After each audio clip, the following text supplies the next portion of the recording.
તો આણંદમાં ઉમરેઠના બે વિસ્તારને જાહેર કરાયા છે કોલેરાગ્રસ્ત। કાજીવાડ અને ખાટકીવાડ વિસ્તારને કોલેરાગ્રસ્ત જાહેર કરાયા। 5 કિલોમીટરની એરિયા કોલેરાગ્રસ્ત જાહેર કરાયો છે। કલેક્ટર દ્વારા બહાર પાડવામાં આવ્યું છે જાહેરનામું।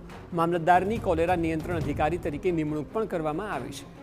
જે પ્રકારે વરસાદ આણંદ જિલ્લામાં હતો ત્યારબાદ ડહોળાયેલા પાણીની સમસ્યાઓ પણ હતી, ગંદકી પણ હતી, ત્યારે હવે બે વિસ્તારોને કોલેરાગ્રસ્ત જાહેર કરાયા છે। વિષય પર વધુ માહિતી આપી રહ્યા છે સંવાદદાતા ધર્મેન્દ્ર કપાસી।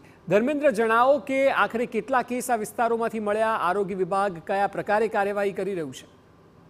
અક્ષય, છેલ્લા 3 દિવસમાં ઉમરેઠ શહેરમાં 35 કેસ સરકારી હોસ્પિટલમાં નોંધાયા છે, જ્યારે લગભગ 45 કરતા વધારે કેસો ખાનગી હોસ્પિટલમાં નોંધાયા છે।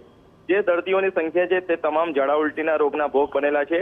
મહત્વની બાબત એ છે કે શહેરની અંદર ઠેર ઠેર ગંદકીના ઢગલા, નગરપાલિકાની નિષ્ક્રિયતાને કારણે આ પ્રકારની ઘટના સામે આવી છે। જો કે જે રીતે ઘટના બની છે જેના કારણે દર્દીઓ હોસ્પિટલની અંદર ઉભરાઈ રહ્યા છે। ગઈકાલે TV9 દ્વારા એક અહેવાલ પ્રસારિત કરવામાં આવ્યો હતો, જેમાં દર્દીઓને બહાર બાકડાની ઉપર સારવાર આપવામાં આવતી હતી। મહત્વની બાબત એ છે કે સતત કેસ વધી રહ્યા હોવાને કારણે જિલ્લા કલેક્ટર દ્વારા આજે એક જાહેરનામું બહાર પાડવામાં આવ્યું છે અને ઉમરેઠ શહેરના 5 કિલોમીટરના જે વિસ્તારો છે તેને કોલેરાગ્રસ્ત જાહેર કરવામાં આવ્યું છે। મામલતદારની નિમણૂક પણ કરી દેવામાં આવી છે, એટલે આગામી દિવસોમાં પાલિકા દ્વારા જુદા જુદા પ્રકારની દવા છંટકાવની કામગીરી, જે ગટર ચોકઅપ થઈ ગઈ હશે તેને ખોલવાની કામગીરી અને પાવડર છાંટવાની કામગીરી હાથ ધરાશે।